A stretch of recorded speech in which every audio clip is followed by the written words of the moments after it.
What's up, everybody? You are listening to the Credentials Unscripted podcast. I'm your host, Matt Starenberg, and we've got another phenomenal episode for you today. We're talking with Rebecca Bultsma. She is an AI ethicist and speaker. She talks to institutions and organizations about how to think about AI in the real world, and we have a great conversation about AI's impact on work and education and the future, and how should we think about AI? So if you're one of those people that is unsure how to feel about it, I think this is a conversation for everybody. So great conversation. We go to a lot of different places, but I thought it was really, really interesting, her perspective. So without further ado, let's get to our conversation with Rebecca. Here we go. Rebecca, welcome to the podcast. Thank you so much for having me. I'm so excited to be here. Well, I wanted to bring you on because everyone's talking about AI. It can be sometimes nauseating, but I've been following you and some of your stuff that you've been posting. I find your perspective really interesting. We've got a big topic, kind of a tall task ahead of us today. We're talking about AI and the future of work. So the first thing I want your help with is set the table for us. Like, where are we at with AI's impact on work today? Like, how significant has it penetrated work, and what like recent grads are going to experience today?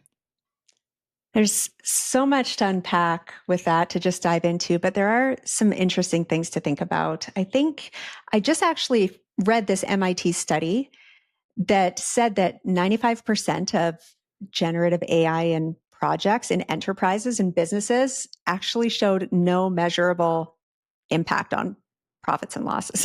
So I thought that was so fascinating because here we're so worried that it's going to take over all the work that we do. And this just shows us that if it's not implemented in a smart, strategic way, it literally doesn't matter. It's not benefiting people in the way that we thought it would. But I think maybe what's most interesting is this kind of paradox that we're seeing. Unemployment is kind of low right now, like relatively speaking. And businesses are starting to report, hey, we're having some productivity gains with this. But I think it was Reuters just did a survey, and 71% of the people who responded to that survey said they were worried that AI was going to take everybody's jobs. So there's this disconnect, I think, between what people think is going to happen and what's actually happening right now, because there was another, and I'm trying to remember where I think it was the World Economic Forum report, said that they expect 78 million net new jobs by 2030, which is a ton, with only, or maybe it was 178, and with only 92 million displaced. So they were thinking like a net increase of 80 million jobs. And so that is telling us a very different story than how people are actually feeling. And people are closer to what's happening. So you have to wonder who is right and where is this actually going to end up? And the truth is probably somewhere in the middle, and it's a slow burn, right? Like, so it's not entire jobs necessarily being automated away, although in some cases it is right now. But it's different parts of everybody's jobs. And I guess it will just be a matter of, if you have one of those jobs that is made up of tasks that can all be taken by AI, or most of them, that will look a little bit different. I think Klarna, the company, they just reported that they had AI that does the work of like 700 agents. And that's a little bit scary too. So this asymmetry, right? Like the businesses are like, this is going to be great. We're going to be so much more productive and make tons of money. But that doesn't mean anything to Sally, who just lost her job at Klarna because AI took her job. So individuals are feeling differently about the future of work in AI than businesses, I think, is the headline there mostly. Yeah. Well, I think it's like there are a lot of people that are hesitant or have reservations about it in general. And that's why I wanted to have this conversation. And there's so much noise around it that it's like, what are the actual signals? Like, where is this actually something that we should be really skeptical of, or we should really change our behaviors to like accommodate what's coming? Or is it just there's so much conversation around it that it's maybe this much bigger thing? Because I even see this like every company, if they want to get additional funding, they're like, we have to say that we do AI, right? You know, like there's this component where people feel like they have to participate in the conversation to be relevant. And that might be adding to some of the concerns around AI. But you brought up the example of the Klarna eliminating those 700 jobs. Those are kind of entry level jobs, you know, support agents, service centers, that type of thing, which, you know, I think one of the challenges in higher ed today is underemployment. So you go to college, you don't exactly have the job that you want long term. And if more of these entry level jobs are going to be eliminated, that adds a little bit of pressure potentially. But the jobs that you go to college for might not be eliminated, right? So does this make the college degree more valuable, less valuable? How do we start to think about a college education? It's a big question, but I really would be interested in your perspective.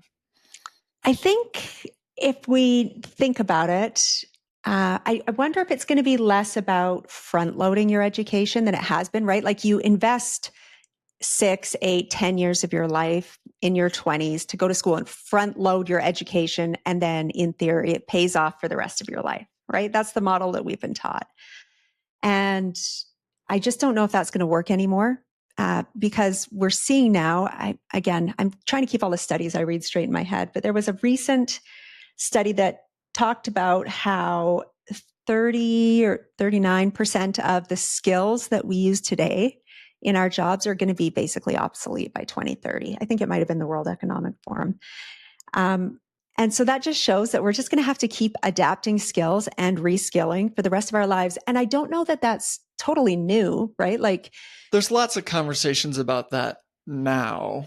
I think the hardest thing is higher ed and education broadly is not, you know, it's not super nimble. You know, they're not known to be willing to change quickly. They're not super agile. So how do we navigate? And it's like, what are the new skills? It's like, all right, you're eliminating 39% of my skills. What are the ones that I do need that don't exist today, type of thing?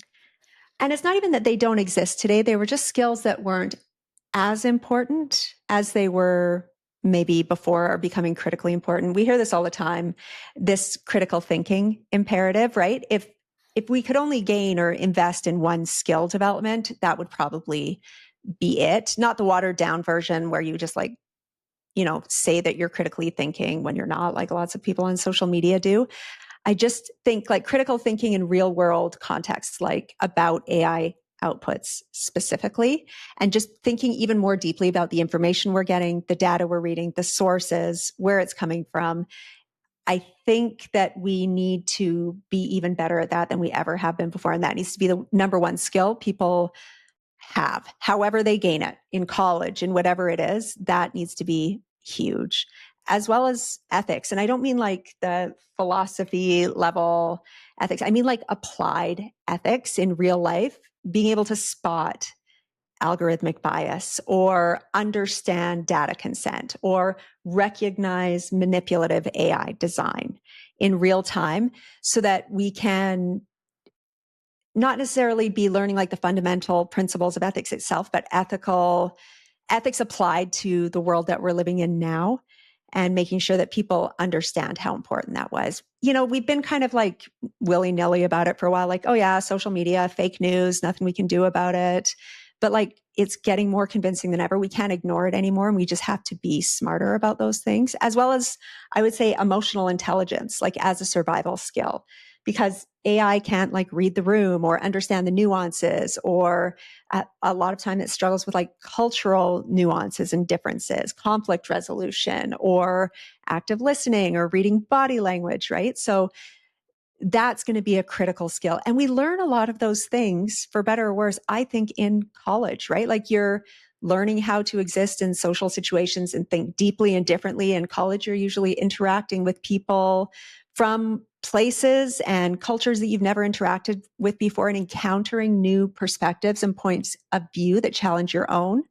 And so I think those things that we learn in college I think those things will still matter, and we'll just have more of a chance to practice those things and work on things like creative solutions. through those critical thinking arenas, maybe, and then still continuing to learn like technical skills throughout our lives. Like, I don't know how old you are, but I remember kind of the internet and email kind of just coming in when I was in college, and the internet becoming such a huge part of my career as we went along. A lot of people have been through some of these technology shifts. So it's just a matter of kind of adapting in that way, understanding what AI is and how it works. But I think we all have to become somewhat of data experts too, which I know sounds weird, but we just have to understand how our data might be used against us, how algorithms operate, why your loyalty card to your supermarket is not doing what you think it's doing. That's not the reason that it's there. We all have to start understanding and learning these kind of skills to protect ourselves, I think, in this new AI era. Yeah, AI is getting so good that it is hard to tell the difference. I haven't shared this with you, but I am actually AI. I forgot to disclose that Ah, for the well, I could conversation. tell your finger looked a little. Yeah, jacked up. Just kidding. I probably wouldn't know. I am shocked, at how good some of this is getting. There's been a few times that I've been like, I actually don't know if this is real or AI. I have like a workout app that I like, that I've used for quite a while, and And the just the, instructor's AI. just the other day I was Yeah. like, I wonder if this girl is real. I'm actually not sure. And then I started thinking through, like, it would actually probably make so much sense if you could have like an AI personal trainer that looked exactly real. You could just be like, this week's workout, demo a lunge, demo this, and you just like program it in and it happens. And We need like a secret handshake to let someone know that you're human or something, or like a it's wink or some funny sort you of. bring that up. It's funny you bring that up. I'm trying to remember what it's called now. It's like this orb. It's actually Sam Altman has a company that's doing this proof of personhood initiative where they basically scan your retina. And everybody at the time was like, that's insane. This was a few years ago when it kind of hit the news. I'm trying to remember what it's called. Someone listening to this is probably screaming it at their phone right now, but I know it's this orb thing that will do proof of personhood. And at the time it seemed crazy, and now it actually doesn't, But the funny because thing is, it's like for someone that's critical or skeptical of AI, the idea that you're like, well, let's go get around AI by proving that or let's prove that you're not AI by scanning your retina. For those people, they're like, so you're going to just give another machine my retinal scan? Like it ends up yeah. kind of a funny loop where you Oh, totally. are like, I don't want to give you anything of my personhood. I don't feel like I need to prove that I'm a person, but Yeah. yeah, Well, we're already so worried about where all our data is going and how it's being used against us and how it's kept secure. This would be something else to worry about. So the company, it's called the Worldcoin project. It's called a World ID. It's an orb that scans irises to generate a unique, privacy preserving digital identity called your World ID. oh And man, I wonder if in 5 or 10 years from now, we'll look back and be like, do you remember that one time we talked about it and I couldn't even remember what it was called? And now it's the only way yeah, you can get into a concert. yeah, right. You have to, yeah, you can't be let into your workplace until you scan your retina or At something the like same time, I have to say there would be something so freeing about not having to remember any more passwords for the rest of my life. Like, just scan my retina and let me into my Gmail account? that. Yeah, this is an aside, but I was like anti the face unlock of the iPhone, and then it's like, oh, it's so convenient. I know. You would Uh, hate going to the Sphere in Vegas. I had to sign a ton of paperwork to go to a concert there saying that they were using facial recognition and everything on site there. And if I didn't like it, to not go. but I think that's a good kind of segue into like, I feel like there's so many people that have reservations, but yet it's sort of like they're not against everything AI. Mm-hmm. They're thinking about where it leads. So like Mm-hmm. you can just be like, oh, AI helps me write an email or a blog or helps me think about how to solve this complex problem. Or I'll sometimes use it to just say, hey, how does this generally work or operate? How are teams generally structured in this environment? And it spits out really helpful things. but I think it's okay. This usage is acceptable. It helps me kind of be more efficient at my job, or kind of just rounds out the difficult edges because it's got this amazing computational power. But we're in the infancy. And so it's like, I'm not scared of what AI is today. I'm scared of what it will become. And I'm constantly feeding it. And so it's not necessarily a fear of, and not that these people are thinking like in this huge dystopian place, but it's also, I think it's fair Mm-hmm. to start thinking about those It things. is. And I, yeah, I think that's mostly people's reservations of like, we don't know where this is going. No one does. And it seems like we're going to just keep going until perhaps it's too far. Right. Mm. So, And yeah. that's the million dollar question. That's kind of a lot of what I think about too. And I think a lot of technology in general is all about trade offs, right? Convenience Yeah. for something else. And even ethics in general is it what's best for everybody? Is it, The if we individual. decide it harms X number of people versus this, is that okay?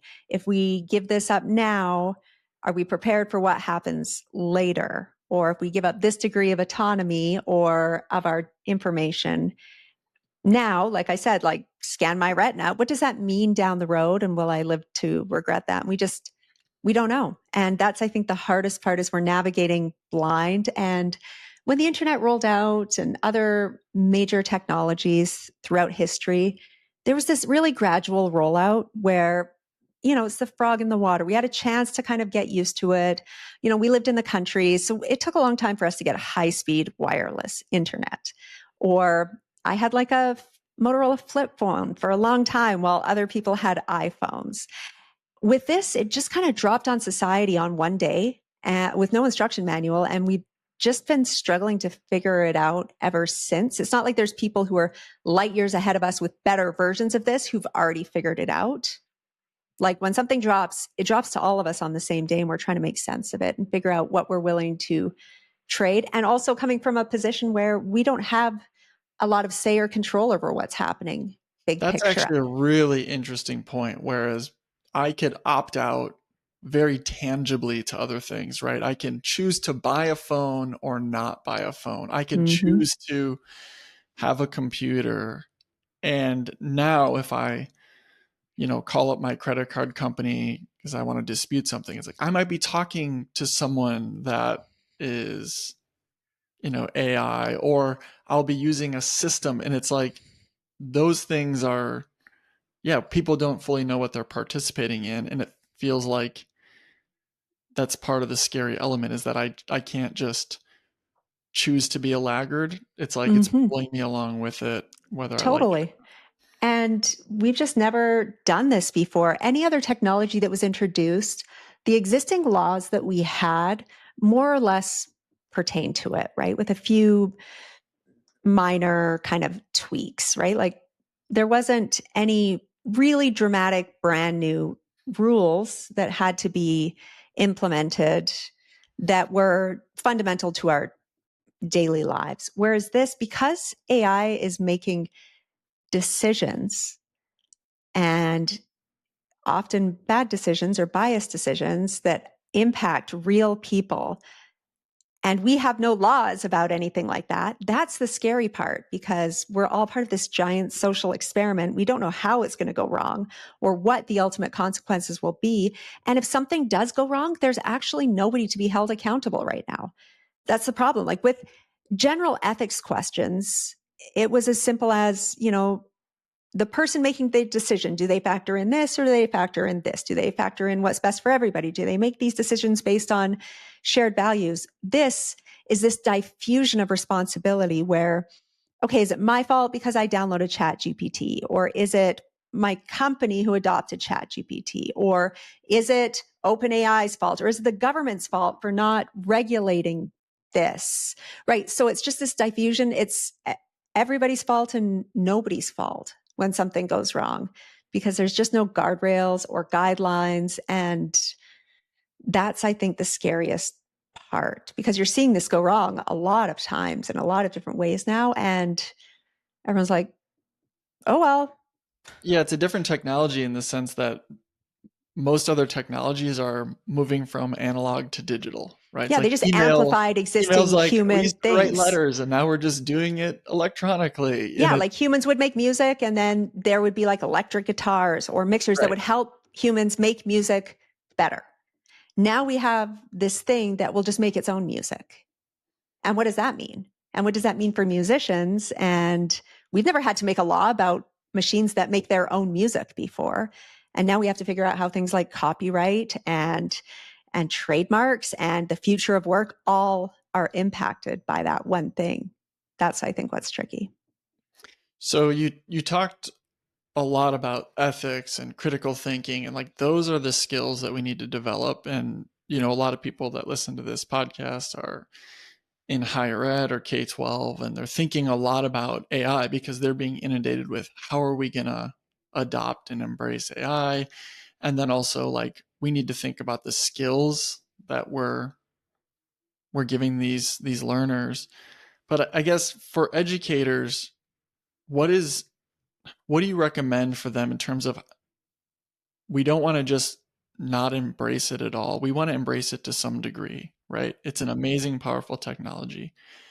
How do we ask the right questions? How do we be skeptical and critical in the right way? What are the big questions we need to be asking? And I think this is important for education in particular because, like, this is the development of the people that will ultimately be driving what we do with it next. What questions should we be asking? How do we embrace, but also be critical? I think schools are just stuck in this impossible position right now. Honestly, they need to, be teaching kids to use AI and understanding how to use AI themselves, but also teaching them to not trust it at all. And that is hard. I think that the idea of, like, I'm not necessarily a tech or an AI evangelist. I'm fascinated by it, but I'm also a huge skeptic and I ask a lot of questions. And I think that's kind of a healthy way to live. I think you have to have some sort of AI fluency / AI literacy / whatever we're calling it this week. Like, you have to understand what it is and how it works. You can't just stick your head in the sand because it's happening all around you. Kids are using it, teachers are using it. It's just a skill and something that you kind of have to understand how it works. If for no other reason, and I tell teachers this all the time, take your assignment that you've given every year for the last 14 years and give it to AI and say, tell me all the kids that my freshman class might use AI to cheat on this assignment, right? Like, use it for nothing other than that. Help me figure out how to reach the outcomes of this assignment and come up and reconfigure it in a way that AI can't do it for somebody, right? So that's useful. We do need to teach kids how to think critically about outputs. And I've seen a lot of teachers do that in a lot of really, really interesting ways. But, I'm fundamentally against AI detectors. I think that is us just trying to safeguard like an archaic system that just Seems isn't like going a to losing work battle anymore. It too, right? is. Yeah. We're just trying so hard to keep things exactly the same no matter what, instead of adapting. And I'm seeing like even some new twists on it, which is funny because I wrote a whole thing last year about where I thought these AI detectors were going, and companies are just releasing that now. Like, write your essay in this box and we're going to film you writing it and keep track of every keystroke and then note how many edits you made and how long it took you. And we're going to surveil your entire creative process, and it has to fit in this box. And when you're being watched, you have a different output, right? Totally. And if you have to confine your creativity to a box that Right. is being surveilled, in a society where we now have endless capabilities for creativity and ways to think and approach problems, we're not preparing kids for the future to teach them to literally think within a box. So I hate it. I don't even want to go down that rabbit hole. So I think that us trying to safeguard the way things have always been is going to be a losing battle. But critical thinking on steroids needs to be a priority that we're teaching. We need to implement that into curriculum, teach kids to question everything. That's like going to be basic survival 101. And side note, like we need to do it for kids. We need to be doing this for adults too, because our grandparents and our parents on social media, they weren't even around when, like the internet wasn't even around when they were young. So they missed out on fundamental internet 101. They're the ones who are sharing crazy stuff on Facebook right now. So you know what? They're the ones we all need some sort of basic level of this checking logic, checking sources, spotting hallucinations, challenging outputs.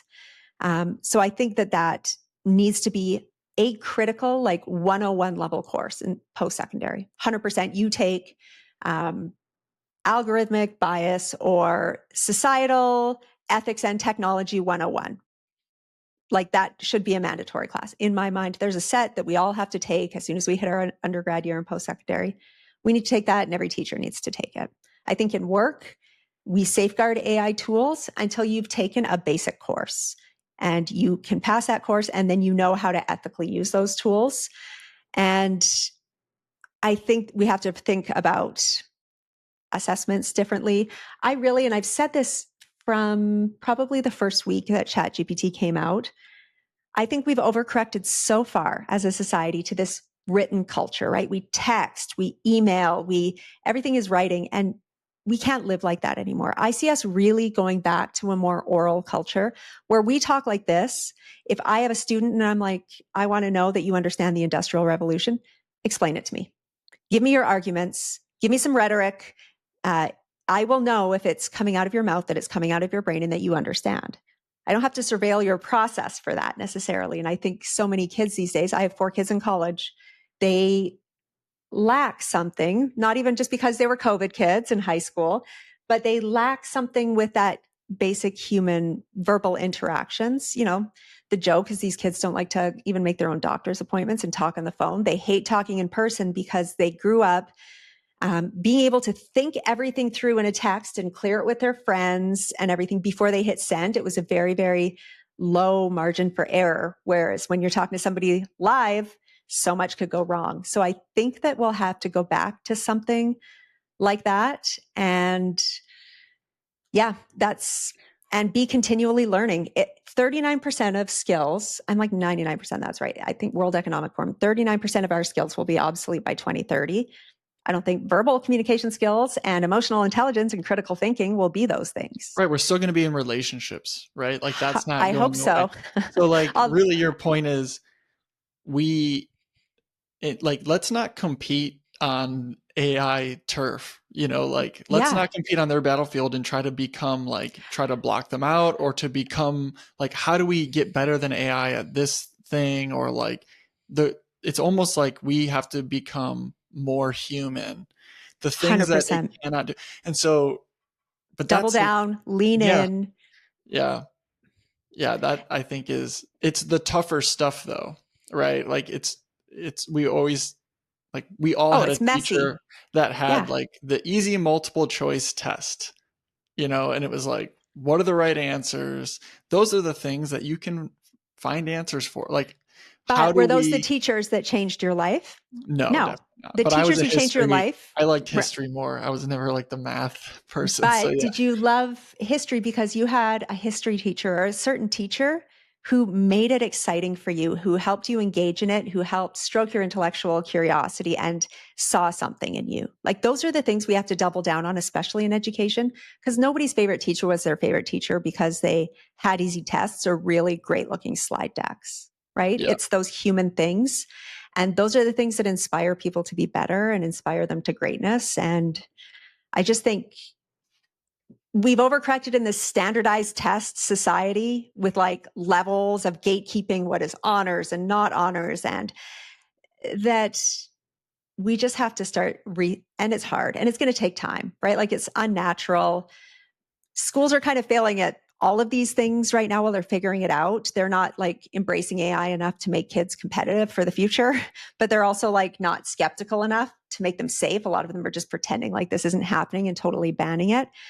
But for every semester that we delay this balance, I think we're causing harm to a degree and not helping kids get ready for the future. Yeah, it's really interesting because as I think about like, what is the ideal graduate, and it really becomes someone that knows how to navigate, use the tools at their disposal for the purpose that fits it really well, but can stand up in front and explain why they're doing what they're doing, to think critically, to solve problems, to develop strategy on their own, to communicate effectively. That's hard, that we all Oh, have totally. certain gifts and Totally. that's difficult. But I do think, there is going to be a push for this. Like we all have a longing for like connection and relationships, and we've got to find a way to do that. Mm. And I think maybe there will be not a reckoning. I think that's a strong word, but I think there is going to be an element where people want to go back to like an oral test or some sort of different form of testing that they feel like, because this is also a thing where students are like, I'm not using AI to cheat, but all my classmates are. Like, they want a level playing field too, and they want to be able to like be proud of their accomplishments. They want to stand out, and the only way to do that is if you have a system that people can trust.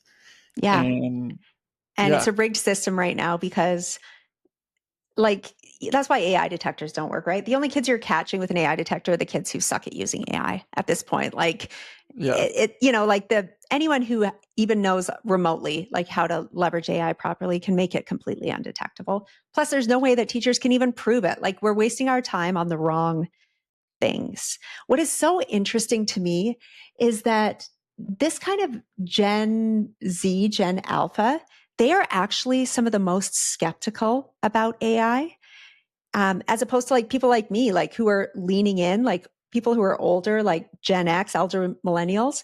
I think because we see um, what can happen in the future of work and we see the implications and we read the news, whereas a lot of these really young kids were told all through high school, it's cheating, don't use it, don't use it. And they were scared of it and it was blacklisted and they were told that they should not trust it and never use it. And then they were like threatened with it, right? If you use it, you're going to fail. We're going to catch you. You're going to be in trouble. So it's just, this is kind of the brainwashing that's happened for that generation who are now scared to use it and think it's terrible, as opposed to more mid-career professionals who are like, this is something, this is going to matter. We need to learn this skill immediately because this is important. And more people who are in their mid-career are recognizing that, which I think is fascinating than the younger kids. Granted, the younger kids and the young adults today, they're also more skeptical of what they see online. Like, I showed, some of these robotics things that are coming out from Tesla and, from all of these different companies that are releasing robots. There's actually some pretty amazing ones. And my son's like, that's AI.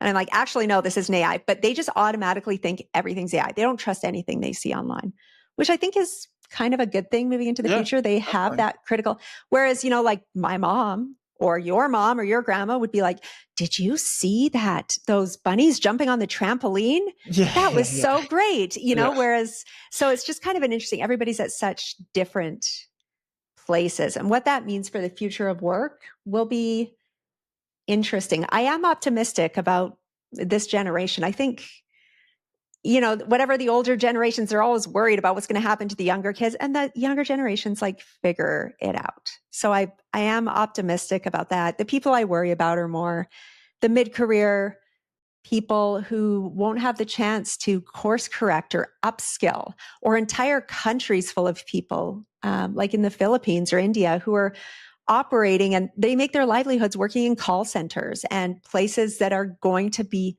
widely automated very, very quickly. And what happens to all of those millions of people? And what does that mean on a global scale for equality? And what's the economic impact of that long term? Because we're not going to upskill everybody to do something that an AI is going to do. I think maybe the solution has got to be coming from governments incentivizing businesses to keep people. Like, listen, we know you could save $100,000 if you went to all AI. We're going to give you $100,000 to keep all the people and teach them to work with AI. So something's going to have to happen, I think, in that way. Plus the upskilling, plus people just trying to kind of look out for each other. Because as a society, if we end up in a situation of mass unemployment, That's not going to be good for anybody. Well, I don't really want to end there because that's scary. But what I'll give you the final word. Like, is there anything I should have asked you, Rebecca, or anything that you want to bring up that we didn't talk about? And again, check out RebeccaBultsma.com. And you're speaking internationally. You're talking with educators and businesses. AI ethics obviously is a theme that's come up. You're very passionate about that. But anything that you want to highlight before we close up today? I think it's easy, and I find this happening to myself sometimes too, to kind of get caught up in all the doom and gloom of all the big things that can happen and that are going wrong. And in my mind, I've just tried to break those into three separate buckets. Like, I think we're all living in a society, in a situation we didn't ask for. We weren't prepared for this kind of technology to pervade every single circumstance of our life. And there's things that are really out of our hands. We can't control that there's bias in these systems, or they're being deployed recklessly, or the environmental impact, or what is going to happen on the future of work. We can't control those things. There are things that we can influence. And within our sphere are things like maybe you step up in your company to be someone who learns and understands these things to help influence policy, or in your sector. But then I think the things we need to focus on are on the bucket of things that are within our control. And that is our own personal AI literacy. Like, there is absolutely no reason, if you don't know anything about AI, that should be the case anymore. There are so many free courses and tests. Google just put one out. Anthropic put one out for free. OpenAI has like an OpenAI Academy. There are places where you can experiment. These tools are free, and you have to understand them if you want to survive in society. I know it's cold and callous, but you have the opportunities to learn. That is within your control. And everything that you learn will be to your benefit, if for no other reason than to understand what's happening, how it's being used in schools, how it can help you, because there is some way that it can help everyone. But we have personal responsibilities to understand it, use it responsibly, and kind of stay informed so that we can move into the future with confidence. And I think just focusing on what we can control versus the things we can't, that's what's going to be the most important thing, and will help us kind of move forward feeling empowered instead of paralyzed, because there's a lot of things to worry about the future. And all we can control is what we do and how we think. And I think knowledge is power, and that's a good place to start. Rebecca, thanks for joining me. So that is our episode. Thank you again to Rebecca for joining me. Check out RebeccaBultsma.com if you're interested to learn more about her work.